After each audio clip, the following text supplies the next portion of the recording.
Hello, everyone, and welcome to the Stigma-Free Society's Facebook Live event. My name is Gerry Friesen, also known as a recovering farmer. I am a stress and conflict management specialist working out of Manitoba. Because of my own journey with mental illness, I have a real passion in talking about it because it is in talking to others we can find a path forward for ourselves. You can learn more about me by visiting gerryfriesen.ca. Through this Facebook Live event, I am representing the Stigma-Free Society, which is a Canadian registered charity that aims to reduce stigma of all kinds with a focus on mental health. This event is part of the Rural Mental Wellness Toolkit, an online community-based mental health program that creates access to mental health education and peer support training, as well as practical and relatable resources for those living in rural and agricultural communities. You can find the toolkit at ruralmentalwellness.com, and I'll repeat that again at the end of the show. I am excited today to have the opportunity to chat with Heather Watson. Hi, Heather. Hi, Gerry. How's it going? How are you? Good. It's another snowy day in Manitoba, so I think the farmers are going to start smiling a little bit more. Yeah. It's nice to bundle up sometimes. Yes. Just before we get into our conversation, Heather, I'm going to introduce you. For the past 12 years, Heather has served as the Executive Director of Farm Management Canada, a national nonprofit organization dedicated to increasing the awareness, appreciation, and adoption of farm business management practices to help position Canada's farmers for sustainable growth and prosperity. She also serves as a Canadian representative to the International Farm Management Association Council. Heather obtained her bachelor's from the University of Guelph and went on to obtain her master's degree from the University of Warwick in the United Kingdom. Heather grew up in southwestern Ontario and now lives in Ottawa. So welcome again, Heather. Can you start by sharing with us what made you decide to enter into the field of agricultural business? Yeah, for sure. And thanks for having me on today. I'm really looking forward to this conversation. So, personally, it wasn't my intention to work in agriculture or work in agricultural business, but I kind of found my way there. I don't know if it was through osmosis or whatnot. My formative years were spent working for my father in kind of the local farm supply store. And so I think through that, I had an affinity for farmers and just, wonderful people and passionate and relentless and always looking for solutions. And so I actually ended up going to the University of Guelph because I wanted to continue to be surrounded by kind of that agricultural community. But my strengths and my studies were more towards communication and specifically writing. And so that's what I studied. But once I graduated, I had an opportunity to work for the University of Guelph at the Kemptville campus. And so this is kind of where I got into the business side of agriculture and working in the agricultural sector specifically. They were looking for someone to basically survey farmers and see, is there an interest in skills development when it comes to business management? And what would that look like? How could we kind of best meet your needs? And so that was kind of my start. And I was there for a few years. And then I was kind of plucked out of that and into what was formerly the Canadian Farm Business Management Council and now Farm Management Canada. And through a bit of a change in personnel, I was given the opportunity to lead the organization. And I haven't looked back since. It's been incredibly fulfilling and wonderful and quite a journey. Oh, well, it's good to hear, Heather. I was kind of interested in whether you had grown up on a farm, but your dad, you say, was worked in a farm supply store. Yeah, that's right. So the farmers would come in and we'd have to figure out how to get, a 3/4 OD to a 1/2-inch ID and, everything in between. And yeah, so you kind of get an affinity for the agriculture community and the people involved. So. Oh, I can well imagine. Yeah. So, Heather, the reason I wanted you on, and you and I met in 2018, I believe it was. And shortly thereafter, Farm Management Canada got a working group together to talk about mental health and agriculture. And the long and short of that is, and we've often talked about the awareness that has grown across Canada regarding the mental health of our agricultural producers, which I, of course, have a passion for. But then Farm Management Canada did a study and they called it Healthy Minds, Healthy Farms. Can you tell us about that? Yeah, for sure. And actually, yeah, before we had kind of intersected, what kind of inspired our foray into mental health was I was sitting at another conference. It was a young farmer conference, actually. And there was this gentleman by the name of Dr. David Posen, and he's known as .com. I don't know if you've heard of him, but he was talking about, the effects of prolonged stress. And of course, lack of sleep and things like that. But as he started talking about, emotional irregularity or irritability and trouble decision making or prioritizing, I was sitting there thinking, there's got to be a connection between what we do on the business management side and managing stress, because having plans in place is to help alleviate uncertainty, and having a communications plan or having regular meetings is meant to help with interpersonal connections and things like that. So I thought, well, if stress is causing all these effects, then it's probably going to be affecting the farm business. And maybe the reverse is true, that by adopting some farm business practices, we can alleviate some of the stress, at least. And I guess I should stress, pardon the pun, that mental health is a huge area, right? A huge arena, and I know you know that. But we did end up focusing on kind of stress and anxiety as opposed to mental illness and things like that. So my comments are kind of in that vein. But yeah, so we basically just said, all right, let's start at the start. Let's look into it. Is there any other literature out there making a connection between, alleviating stress in business practices? What are the stress levels of farmers? Do we know specifically what they're stressed about? And do we know what farm business management practices they're using, and whether there's kind of a correlation between them? So that's what we did. And we put together a steering committee, of course, to guide us, and people like yourself and other experts in the industry. And then, going through the typical qualitative and quantitative research and finding some interesting outcomes. Oh, interesting is right, Heather. And I've been working at this for, well, my involvement in the stress stuff since 2007, I believe it was. But it was really when FMC started working on this that I really got to understand that link between how stress and overwhelming stress can impact farm management decisions. And as you know better than anyone, farmers have to make more and more decisions on a daily basis. And you know how each decision we make can lead to a completely different life. And so that connection you made there is so important, because I think that really brings a message across when we talk about some of this. But so can you kind of talk a little bit about the main connections between the business of agriculture and mental health? Yeah, absolutely. So we know, as you said, managing a farm takes a heck of a lot of work. And I think oftentimes we take for granted how much work goes into the business side of it. So, assessing your situation, prioritizing and planning, making timely informed decisions, taking calculated risks, assessing risk, seizing new opportunities. And on top of that, trying to work with others, including family. So there's lots of things that come at you, and a lot of times we forget to pay attention to that side of farming. And so first we looked at levels of stress just to see how comparable our information was with that of others, and it was very comparable. That 3/4 of the farms were kind of moderately to highly stressed and prolonged stress. But then we also wanted to look into what are the key stressors, and so those came out as the unpredictability of the ag sector, workload pressures, and financial pressures.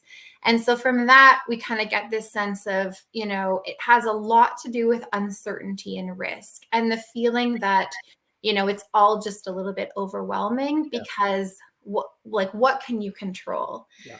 But then when we look at the business management side of things, that's like absolutely about trying to figure out what it is you can control and putting measures in place to have some form of control. So it could be things like, we can't control the weather, of course, but we can control our reaction to it or preparation for it. So learning from experience, if you're in a drought area or a flood area, there's drainage tile, there's irrigation, there's wind breaks, things like that. There's, getting certain insurance for your farm. And then there's also things like, when, now you told me not to swear. So when the what hits the fan, there's, having that plan to go to. So you're not having to, think on the spot when tensions are running high and decision making becomes clouded, having emergency response plans and policies and procedures in place to kind of know where you're going to go. On the business side of that, that's things like, when you're doing your business plan, not just thinking of how do I think things will go, but really thinking about, what's your best case scenario, what's your worst case scenario? Because oftentimes it's like, not going to the doctor because, you think there might be something that's not right, but you kind of don't want to know for sure.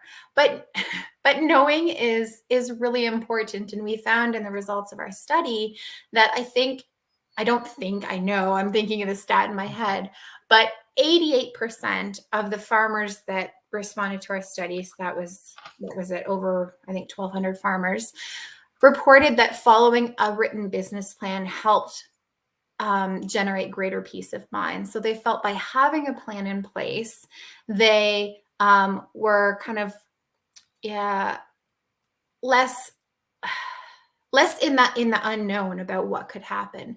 And even their worst case scenario wasn't as bad as they thought it might be. So things like, and I know you've worked in farm debt mediation, but really, crunching the numbers and saying, okay, if that price goes down to that, or, if our quality goes down to whatever, or our yield goes down, what does that actually mean for our farm? And oftentimes it's not as bad as you think, but going through the exercise of seeing, okay, what's the worst that could happen, I think really gives people hope. And you also have a plan in place for, okay, so things didn't go as planned, but you had a plan anyways, your contingency plan for, but we've thought about it in advance and we know how we're going to pull through it, how we can kind of remain resilient and come out on the other side, and wait for and plan for better days. So I think that was one of the biggest things is kind of alleviating that sense of helplessness by adopting business management practices.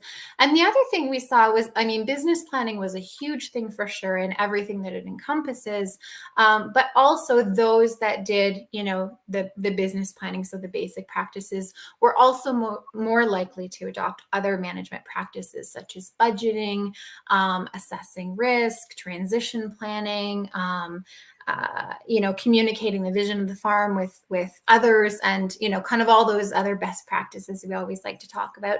And they were also more willing to reach out for help. Yeah. And then those that do reach out for help were more likely to, again, be adopting and using these business practices. So it's kind of this, like once we got into the fold of, okay, we're going to take a proactive approach to farming through business management practices, it kind of opened up a whole world of alleviating stress, for lack of a better term.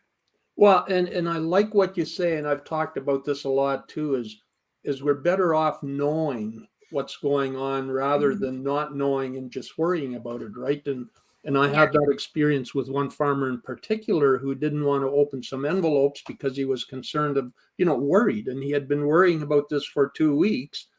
And when I told him he'd feel better if he opened the envelope and looked, long story short is he did that. Yeah. And then he looked at me and he said, "How did you know that?" Because instantly he went from worrying about it to planning on how to address that situation, right? And so that is so key. And I like that tie into writing a business plan and looking at worst case scenarios, because that's so important.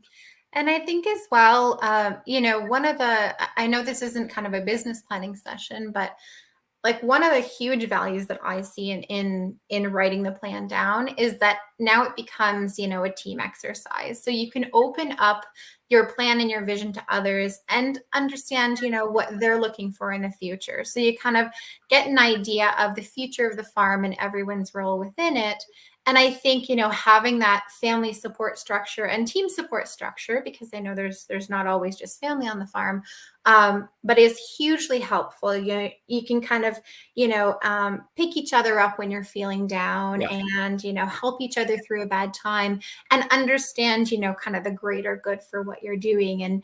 And I think that helps you kind of make it through some of the downturns along the way, because there's going to be bumps in the road and obstacles, but it's like having that roadmap and saying, that's okay. We've already planned our detour. So we're at that point now. We're just going to take our detour and we know we're going to be fine.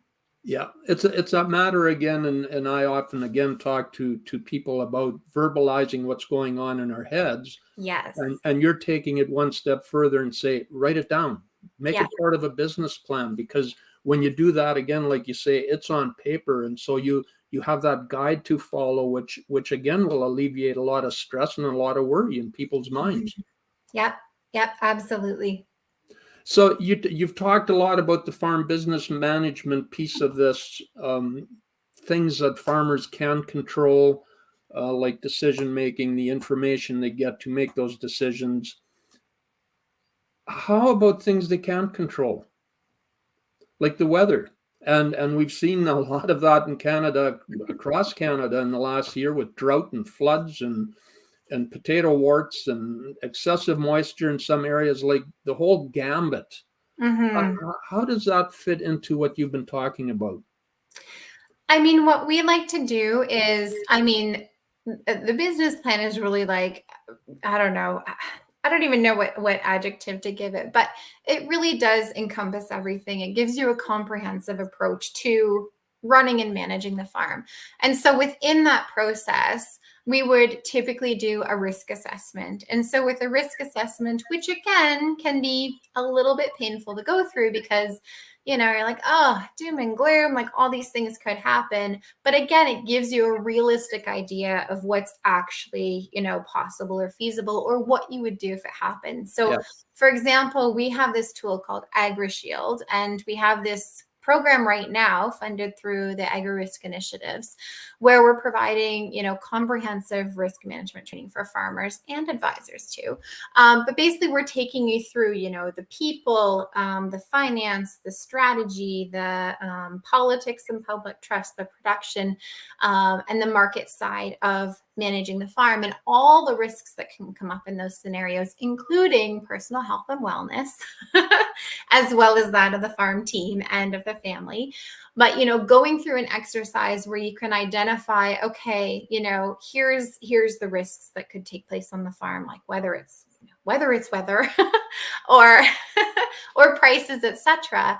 But looking at, how prepared are you? So, first, of course, you're looking at, is this a risk to my farm? How frequently does it happen, or what's the likelihood that it would happen, and how severe would the outcome be? And then matching that to what we've done is we took a long time to find all the best management practices, all the possible things you could do to manage and mitigate or even prevent those risks from happening. And so going through that checklist gives you a sense of your preparedness. And then from there, you kind of have a dashboard, as it were, of, here's your high priority risks, here's your low priority risks. But either way, you kind of know what you're facing, and you could use that to, direct your planning to say, we've got some HR risks that we haven't really done much about. Let's concentrate on those first. Or, we've got some weather risks, and, we don't know if it's going to flood or if it's going to drought, but, can we, like I said, put in drainage tile? Can we put in irrigation? Can we, put in cover crops, or change our production mechanisms to make better use of water, or redirect the water and things like that. So there's things we can do from a proactive side. But then again, if it does happen and we've done everything we can to kind of manage that situation, we can still look at, okay, there's going to be some emergency response. There's going to be some, livestock culling, et cetera, whatever the case may be. But at least you've already kind of sketched out, what happens if A plus B equals C, or A plus B equals Z. knowing that in advance is huge. And doing that thinking, not when you're in the midst of harvest or not when you're in the midst of planting, but when you have the time to think rationally about it. Yeah. And the others on the farm do too. And again, I want to stress that team approach. If you sit down as a team going through this exercise, way easier than trying to do it by yourself, because everyone has, so many cool ideas or interesting ways that you can manage and mitigate risk, and turn some risks into opportunities like COVID. Market supply chains, that sucks. But, a lot of producers that were ready to kind of, turn the key in the ignition when it came to online retail, wasn't so bad. So you never know. Well, and you know what? I was just thinking, Heather, we had gone about 20 minutes here without talking about the pandemic, and now you brought it up. Oh, sorry. Well, and you know what? Quite frankly, that's a reality we're in. And I know at the outset, it was difficult to understand how it would impact different businesses, different people. But it's had an impact on everybody. So it's important to talk about it. Mm-hmm. And really important to reflect on it in a serious way and figure out what did we learn and what can we do different and better. Yeah, right? exactly. Yeah. So the long and short of it is, you did this study, and out of that study came 4 recommendations. Can you share those with us? Yeah. So, I'm, as I said, I come from a writing background. So everyone who knows me thinks, says I'm very wordy. So each of these 4 recommendations has, kind of 4 to 6 mini recommendations under them. But in their, kind of bigger categories, the first one would be, really continuing to raise awareness about the importance of farmer mental health, that it's a real thing and that it really matters, and that our farmers are very stressed, kind of, I guess, raising the alarm and kind of dinging the alarm bell on that as not something that's a flash in the pan and, okay, well, we'll just chuck some money at this and deal with it and it'll go away.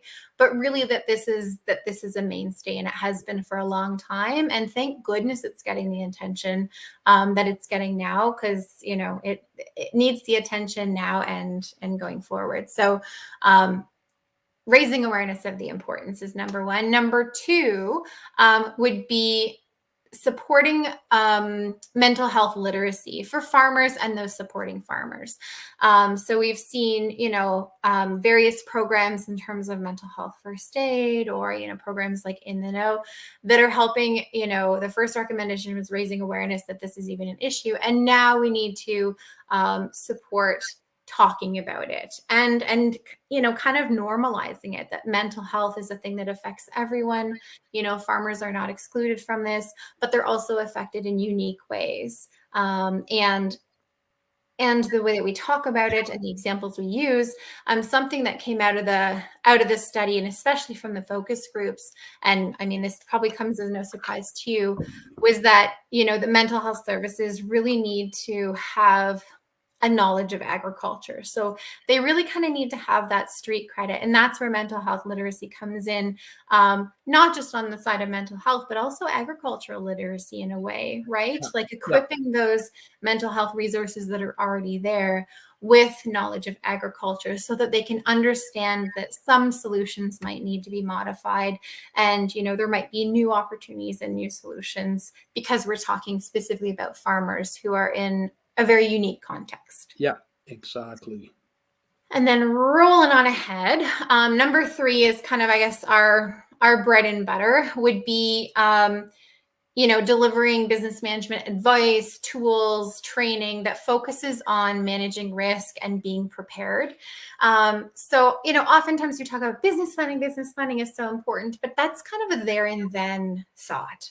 And I think I know that we're better off kind of looking at the here and now. Like, of course, we want to think about the future and down the road, but if we're not addressing the problems that are right in front of farmers, sometimes what we're talking about can fall on deaf ears, because you're putting out fires and you're managing risk on the day-to-day. And so really bringing the business management context into what's going on for you right now and how can we help. and how can we use that to prepare you for what might be down the road. So really focusing on the risk management side. And then the last one, which I guess I kind of spoke about and kind of, revealed quickly, but is advocate for farmer-specific mental health support services. So again, a lot of this, there's lots of support services out there for mental health, but the feeling is that, the situation that farmers face is very, very unique, and the solutions need to be unique as well. And understanding agriculture fundamentally is huge to being able to make that connection. Yeah, and that's something I've been asked about a lot, is particularly when farmers actually take the step to find some professional help and then end up talking to someone who has no clue about the intricacies of agriculture is devastating. Yeah. Yeah. So I really like that. Yeah. And why can't you go just take a week in the Bahamas? And why can't you just go take a bath? And why can't you just, go to a concert or whatnot? And it's just understanding that reality and then figuring out how to make mental health support work within that reality. Yeah. Oh, that's perfect. So just quickly, and again, half hours go by so real fast, but so do you see that the stigma of farmers having I'm not even going to call it mental illness, but farmers having overwhelming stress and are starting to feel, anxiety, the survey that Dr. Andrea Jones-Bitten did, which showed that 58% of farmers surveyed were feeling, the stress that if they should go see a professional, they would be diagnosed with an anxiety disorder. Do you see the stigma of farmers reaching out for help? Do you see that reducing? I think it's going to be a long path. Like I think that, farmers are, I think they inherently feel like they have to be all things to all people at all times. And no matter, what the cost, the job has to get done. And, oftentimes it's, if no one's going to help me, I'll just do it myself. And sometimes that's even treated as a bit of a badge of honor. And I think sometimes it's a sentiment, excuse me, that's passed down from generation to generation. And we see this actually in the younger generation. So I guess to answer your question, I do think that it's possible to change. I think it's slowly changing. I think it's changing perhaps more with perhaps the younger generation who have a different attitude towards, what it means to be a farmer, carving out time for family and socializing. But again, we're seeing this friction caused between the generations because it's, well, Junior, like, Sally or Joe, how come you're not working 24/7? How come you're not working yourself to death? How come you're taking a Sunday off to be with your family? That's not a real farmer. So I think we're still fighting that, stoic image of the unbreakable, all things to all people farmer. But I do think, it's incredible the programs and initiatives we've seen launched even in the last 6 months in agriculture. Like finally the light's been shone on it and, everything's coming out of the woodwork, which is amazing. But I still think we have a long road to go. Yes. Oh, and I agree with that. And I'm so impressed with a lot of the steps that are being taken. I chatted yesterday and she calls herself a policy wonk with the federal government, but she's in charge of their mental health file in agriculture. And we just talked about the programs that are available. And I was going to kind of put you on the spot, but I realize it's probably not quite fair because each province has their own resources available for farmers. You see an increase in that and various people taking different initiatives. And so I really appreciate what you've said. If people are interested in seeing that report, even just an executive summary, where can they go find that? Yeah, so they can go right on our website, which is, I mean, it's not, I wish it was a nice pronounceable acronym, but it's just fmc-gac.ca. That's our official Farm Management Canada website. And under our research and analysis, it's actually great. There's a great page where we worked with a graphic designer and we created a lot of little infographics and things to kind of make the information come to light. And that's, anyone can use that, can share it, can use it in reports or use it in presentations. But we've got the whole environmental scan there. We've got the executive summary and then the full report if you're feeling very ambitious. Or you can see it, like I said, in kind of the pictograms, which is kind of what I prefer. But that makes it easy to share and, pop into a presentation or pop on the office wall or something like that. Well, and I've read it, Heather, and yeah, sometimes reading stuff like this gets a little tedious, but I also know that there's incredible information in there. And in spite of myself having been a farmer, having done that farm debt mediation work, just some of that information in there, I wish I would have known that 20 years ago, but it's better late than never, right? And like you say, let's keep pushing that envelope and really appreciate the work you're doing. Again, there's a lot of things you and I could talk about, but we're going to have to leave that for another time. Really appreciate you joining us today, Heather. Your insights into mental health and wellness certainly have resonated with me, as I'm sure they have with our audience.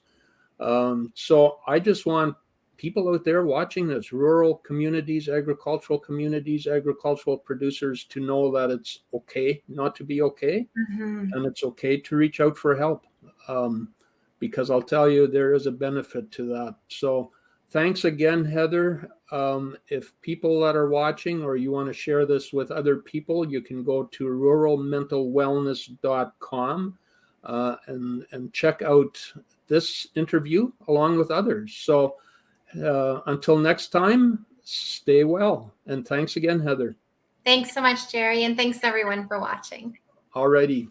Thank you.